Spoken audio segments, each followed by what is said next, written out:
नमस्ते सभी को। मैं राजदीप आगले आपका आज के वीलॉग के विषय पर आप सभी का स्वागत करता हूँ।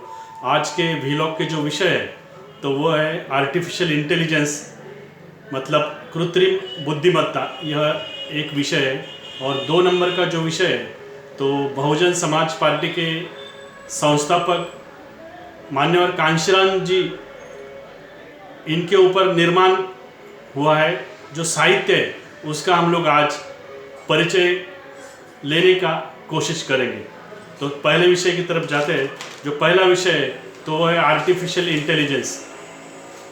ट्विटर करके एक अमेरिकन सोशल प्लेटफॉर्म की एक कंपनी है जो देश और दुनिया में सबसे ज़्यादा जिसका इस्तेमाल ट्विटर का लोग करते हैं।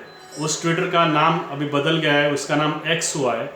और उस एक्स का एक ग्रोक करके एक आर्टिफिशियल इंटेलिजेंस सॉफ्टवेयर आया हुआ है।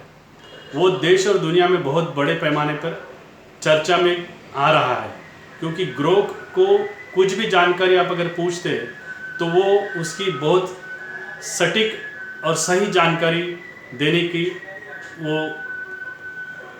देने का काम करता है। तो उसके कारण ग्रोक की चर्चा देश और दुनिया में बहुत बड़े पैमाने पर हो रही है। और इसीलिए हम लोग ने आज इसका विषय बनाया है कि ये आर्टिफिशियल इंटेलिजेंस ये क्या होता है। मतलब ये है कृत्रिम बुद्धिमत्ता। और कृत्रिम बुद्धिमत्ता ये कंप्यूटर विज्ञान की एक शाखा है और ये मशीनों को मानव जैसे सोचने और समझने की क्षमता प्रदान करती है, प्रदान करने का काम करते हैं ये लोग। एआई की मदद से कंप्यूटर या रोबोट का इस्तेमाल जापान और प्रगत राष्ट्रों में आजकल होता है। उसमें रोबोटिक सिस्टम बनाए जाते हैं। मनुष्य जिस आधार पर काम करता है उन्हीं आधारों पर मशीनों को उन्हीं के तरह मनुष्य की तरह काम करने के लिए प्रोग्राम किया जाता है आर्टिफिशियल इंटेलिजेंस द्वारा। ये इसका एक महत्वपूर्ण काम रहता है। आर्टिफिशियल इंटेलिजेंस का जो डाटा है ये डाटा को अवशोषित कर वो सॉफ्टवेयर भाषण की पहचान करता है।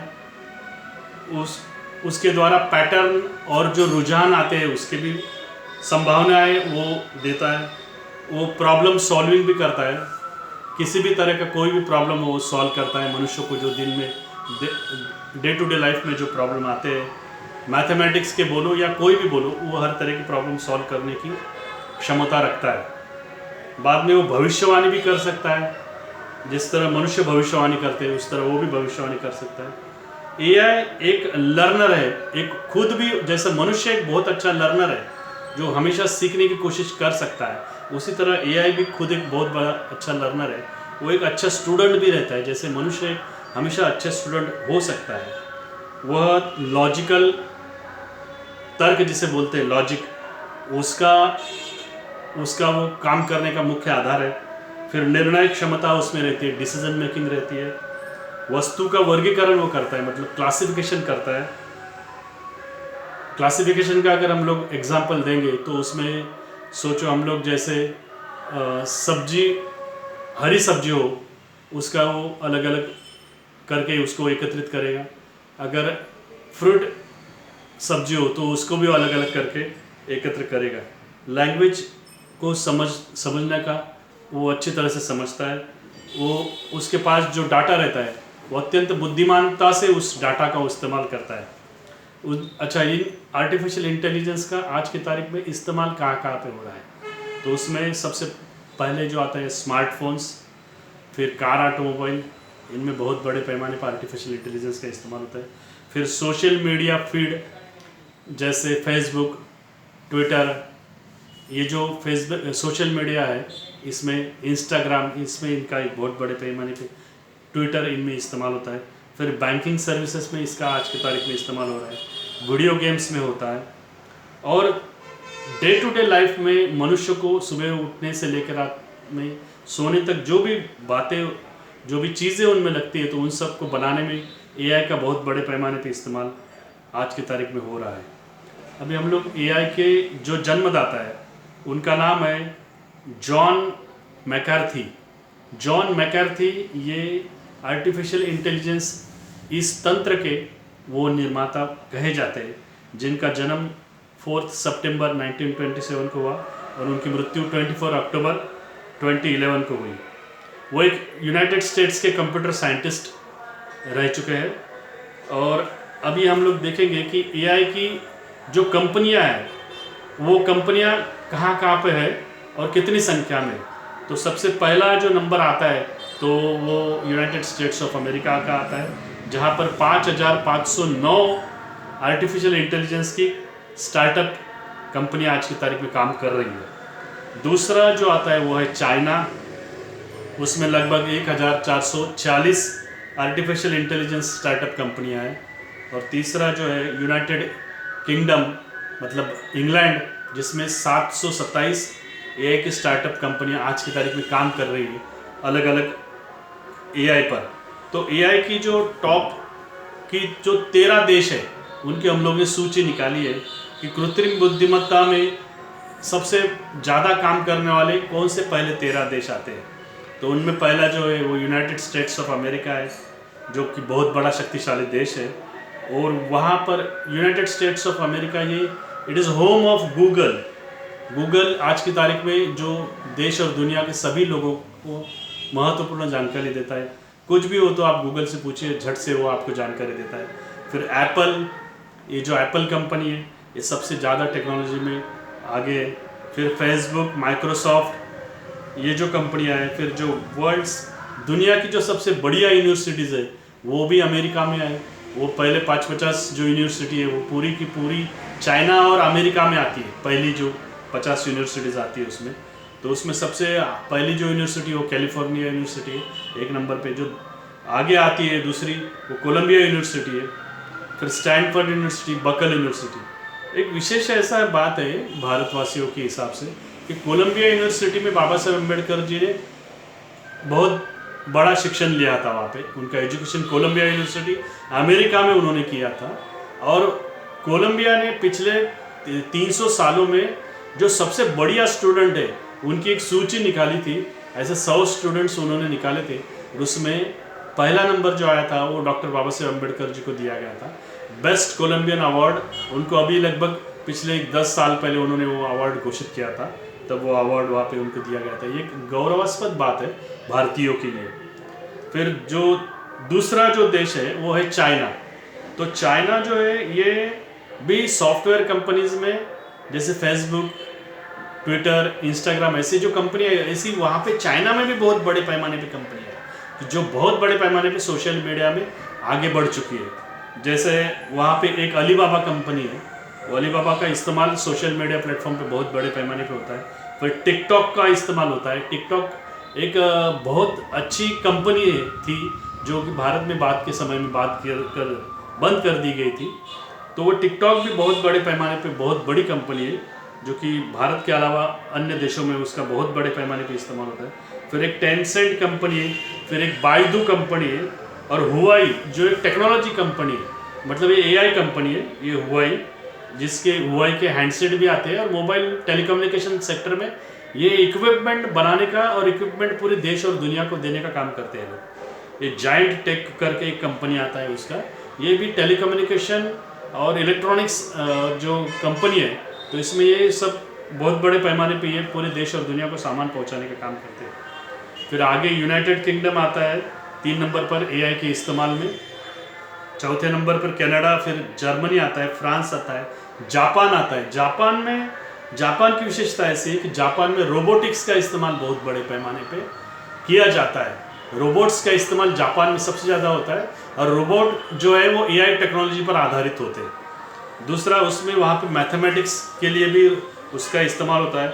उसमें टोयोटा, होंडा, सोनी, ये जो टोयोटा, होंडा और ये जो सोनी है, इन नामों के ये लोग थे और इन लोगों ने वो कंपनियां शुरू कर दी थी। और वो जो लोग थे, ये जो जापानीज लोग थे, ये सब बुद्धिस्ट लोग थे और इनकी ये कंपनियां हैं। और जो कंपनियां देश और दुनिया में उनका आज की तारीख में सबसे बड़ा साम्राज्य बन चुका है। एक बहुत ये सोचने की बात है। ऐसी ये कंपनियां हैं जापान की। फिर जो आगे आता है 8वें नंबर पे इजराइल आता है, फिर फिर स्वीडन 10वें नंबर पर, ऑस्ट्रेलिया 11वें नंबर पर, इंडिया आता है। इंडिया में इन्फोसिस जो कंपनी है, विप्रो जो कंपनी है, टाटा कंप्यूटर सर्विसेज, TCL जो कंपनी है, ये जो सॉफ्टवेयर कंपनियां हैं, ये भी AI का बहुत बड़े पैमाने पे इस्तेमाल और लोगों को वो उस दिशा में बहुत बड़े पैमाने पे काम कर रहे हैं। जो 12वें नंबर पे जो आता है तो साउथ कोरिया आता है। साउथ कोरिया का भी विशेषता ऐसा है कि वहाँ पर रोबोटिक्स का इस्तेमाल ऑटोमोबाइल सेक्टर से लेके ऑटोमोबाइल मैन्युफैक्चरिंग में, या तो कोई भी जो देश सिविल कंस्ट्रक्शन कंपनी हो, ऑटोमोबाइल मैन्युफैक्चरिंग कंपनी हो, इलेक्ट्रॉनिक्स मैन्युफैक्चरिंग कंपनी हो, ऐसी कोई भी कंपनीज में रोबोटिक्स का इस्तेमाल जापान और कोरिया बहुत बड़े पैमाने पर करती है। और फिर हेल्थ केयर कंपनीज में भी वहाँ पे रोबोटिक्स का इस्तेमाल होता है, इलेक्ट्रॉनिक्स स्मार्ट, और वहाँ पे साउथ कोरिया में स्मार्ट सिटीज़ एक बहुत बड़ा प्रोजेक्ट है। वहाँ पे वो लोग बहुत तेज़ी से आगे बढ़ रहे हैं स्मार्ट सिटीज़ के प्रोजेक्ट में, बहुत बड़े पैमाने पे वो स्मार्ट सिटीज़ बना रहे हैं। तो ये जो है इसमें ये कंपनियां और मैन्युफैक्चरिंग इंडस्ट्री में भी वो उनका इस्तेमाल करते हैं। और 13वें नंबर पे जो आता है तो यूनाइटेड अरब अमीरात, ये एक देश आता है जो AI में बहुत बड़े पैमाने पे काम कर रहा है। तो ये हम लोग AI के संदर्भ में आपको जानकारी देने चाहते थे। अभी जो हम लोग का दूसरा जो विषय है, तो दूसरे विषय के संदर्भ में हम लोग आगे बढ़ते हैं। तो हम लोग के पास कुछ किताबें हैं, ये आपको मैं दिखाना चाहता हूँ कि हम लोग हमेशा एक साहित्य के बारे में भी हम लोग एक विषय रखने का कोशिश करते हैं। ये एक जो किताब है, देखिए ये किताब है, ये कांशीराम जी के ऊपर लिखा हुआ किताब है। कांशीराम जी जो बहुजन समाज पार्टी के संस्थापक थे। ये किताब जो है ये प्राध्यापक PS चंगोले इन्होंने लिखी हुई किताब है। किताब का नाम जो है बहुजनों भारत के शासक बनो। ये किताब आपको लेनी चाहिए, पढ़नी चाहिए, एक बहुत अच्छी किताब है। फिर एक किताब है, ये मराठी में लिखी हुई किताब है, संपादित की हुई किताब है, कांशीराम यांची निवडक गाजलेली भाषणं। ये भी बहुत बढ़िया किताब है। ये किताब जो है ये वर्धा से इसका प्रकाशन होता है। ये वर्धा महाराष्ट्र में आता है, वर्धा से इसका प्रकाशन है। फिर जो तीसरा नंबर का जो किताब है तो ये माननीय कांशीराम साहब के साक्षात्कार, ये एक बहुत बड़ा किताब है। ये किताब भी आप लोग ले सकते हैं। इसमें भी बहुत अच्छी इन्फॉर्मेशन कांशीराम जी के बारे में दी है। बहुजन समाज पार्टी जो एक भारत का राजनीतिक दल है, जो कि आज की तारीख में 3 नंबर का दल है भारत में, उसके ये संस्थापक थे। और फिर ये किताब है, ये कांशीराम तेरी नेक कमाई तू जिसने सोती कौम जगाई। ये सतनाम सिंह जी है। ये सतनाम सिंह जी जो है ये दिल्ली के एक बहुत ज्ञानी आदमी है और इन्होंने बहुत सारा साहित्य कांशीराम जी के ऊपर निर्माण किया है। हम लोग जो पब्लिकेशन हाउस चलाते हैं इसमें बहुत सारे ऐसे नेशनल इंटरनेशनल लेवल के जो हीरो हैं, इनके बहुत सारी किताबें हमारे स्टॉक में है, जो हम लोग ने कई 25 सालों में जिसका संग्रह किया है। तो इसमें ये सब किताबें हैं। आप ये किताबें ले सकते हो, मंगवा सकते हो। आप अगर हमको फ़ोन करेंगे तो हम लोग आपको उसका एड्रेस दे सकते हैं कि जहाँ से आप लोग ये किताबें मंगवा सकते हो। ये एक नागपुर का ये उत्तम शेवड़े जी करके एक है। इन्होंने माननीय Kanshiram writing and speeches volume number 1 editorials ऐसे एक किताब निकाला है। बढ़िया किताब है ये भी बहुत बढ़िया किताब है माननीय कांशीराम जी का। इंग्लिश में वॉल्यूम से ये ऐसे वॉल्यूम की सीरीज उत्तम शेवड़े जी जो है ये निकाल चुके हैं। तो ये आपने ये भी पढ़ना चाहिए कि ये एक बेस्ट डेमोक्रेटिक मतलब देश में डेमोक्रेसी स्थापन हो, इसके लिए जो नेशनल हीरोज़ वर्किंग में आए उनमें ये माननीय कांशीराम जी बहुत अग्र क्रम पर इनका क्रम आता है। और ये जो है ये एक वॉल्यूम है, ये बहुत बड़ा वॉल्यूम है। देखिए this is very big volume. और ये जो वॉल्यूम है ये वॉल्यूम ऐसे माननीय कांशीराम जी के संदर्भ में ये ऐसे वॉल्यूम्स निकाले गए थे। ये नागपुर से निकलते हैं, ये बड़े बड़े वॉल्यूम रहते हैं और इसमें सभी माननीय कांशीराम जी की जो भी भाषण है वो बहुत बड़े संख्या में वहाँ पे वो आपको अभ्यास करने के लिए अभ्यासकों को, कार्यकर्ताओं को ये आपको मिल सकते हैं। ये भी नागपुर का पब्लिकेशन हाउस है। आप अगर हमें फ़ोन करेंगे तो हम लोग आपको इसका फ़ोन नंबर दे सकते हैं कि आप उनसे बात करके ये वॉल्यूम्स आप मंगवा सकते हो। तो ये ऐसे आज की तारीख में हम लोग हमेशा एक नेशनल इंटरनेशनल लेवल का जो ट्रेंडिंग इशू है उस ट्रेंडिंग इशू के बारे में हम लोग बात रखते हैं। और दूसरा एक है कि हम लोग एक लेखक के बारे में भी हम लोग उसका साहित्य प्रकाशन यानी लोगों तक पहुंचाने का हम लोग एक प्रयास करते हैं। तो आप इस वीडियो को ज़्यादा से ज़्यादा इस YouTube चैनल को शेयर करिए, सब्सक्राइब करिए और बेल आइकन का बटन दबाइए कि आपको इसके सभी नोटिफिकेशन प्राप्त हो। धन्यवाद।